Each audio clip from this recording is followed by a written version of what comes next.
Assalamualaikum warahmatullahi wabarakatuh. Sahabat tafsir Quran dirahmati Allah Subhanahu wa taala. Sapa pagi kita kali ini melanjutkan tadabbur kisah Nabi Yusuf alaihi salam. Bagaimana di dalam surat Yusuf itu luar biasa, yang mengandung kisah kesuksesan hidup di dunia dan di akhirat.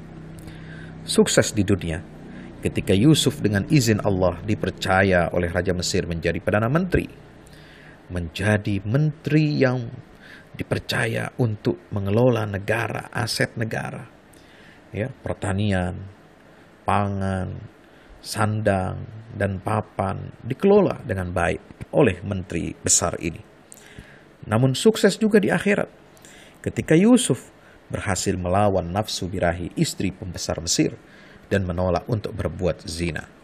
Semua itu tidak lain adalah buah ketakwaan dan kesabaran. Sebagaimana firman Allah, innahu may yattaqi wa yasbir fa innallaha la yudhi'u ajral muhsinin. Kombinasi yang mana di situ ada ketakwaan, ya, dan self controlling, ada kesabaran yang baik, merupakan kunci kesuksesan yang teruji sehingga Yusuf menjadi sosok yang terpuji. Sahabat tafsir Quran dirahmati Allah, surat Yusuf ini turun setelah tahun kesedihan atau amul huzni, di mana istri Rasulullah Sayyidah Khadijah dan paman Rasulullah SAW wafat, yaitu Abu Talib, pada saat beliau hendak berhijrah ke Madinah dan meninggalkan kota Makkah. Dahulu Yusuf pun harus meninggalkan negeri kelahirannya, yaitu Palestina, akibat persekongkolan jahat saudara-saudaranya. Maka begitupun Nabi Muhammad juga hampir pasti meninggalkan kota Makkah.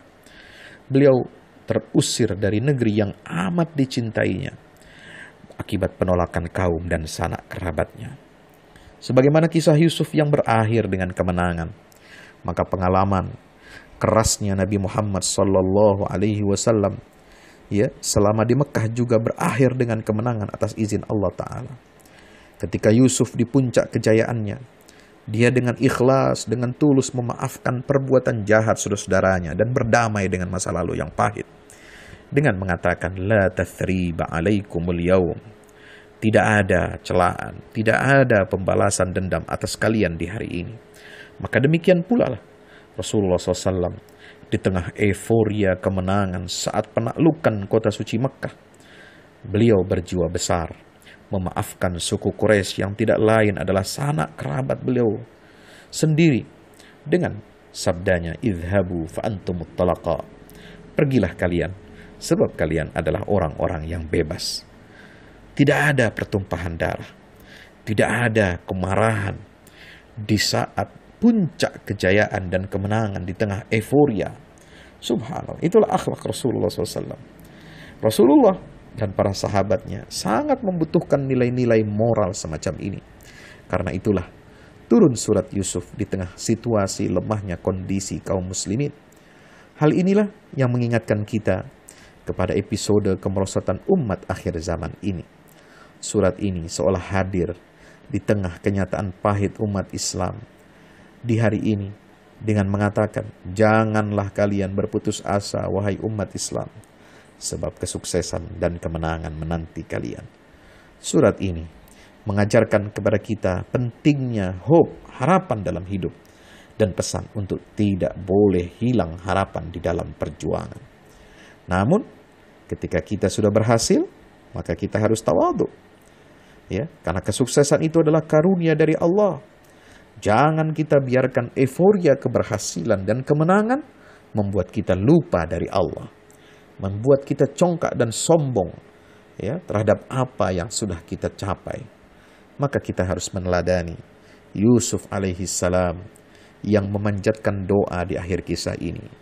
Rabbi qad ataitani minal mulk wa 'allamtani min ta'wilil ahadith fatir as-samawati wal ard tawaffani anta waliyyi fid dunya wal akhirah tawaffani musliman wa alhiqni bis salihin. Wahai Tuhanku, sungguh Engkau telah anugerahkan kepadaku sebagian kerajaan dan telah mengajarkan kepadaku sebagian takbir mimpi.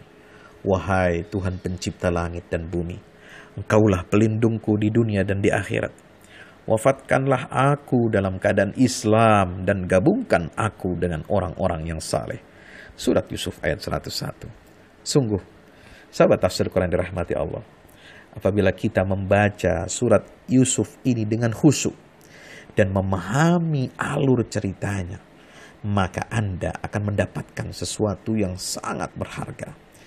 Karena itulah para ulama berkata, tiada orang yang dirundung kesedihan lalu membaca surah Yusuf ini, melainkan dia akan kembali bersemangat, kembali bergembira dan penuh optimisme setelah dia mentadabburi kisah Yusuf yang luar biasa ini. Sahabat tafsir Quran dirahmati Allah Subhanahu wa taala. Maka itulah, kalau kita menanggung beban segudang masalah, adukanlah hanya kepada Allah. Sebagaimana Nabi Yakub dikisahkan ceritanya di dalam surat ini, ya, innama ashku bathi wa huzni ilallah, ya, wa'lamu minallahi ma la ta'lamun. Sungguh hanyalah kepada Allah aku mengadukan kesusahan dan kesedihanku, dan aku mengetahui dari Allah apa yang kalian tidak mengetahuinya. Wallahu a'lam bishawab. Wassalamualaikum warahmatullahi wabarakatuh.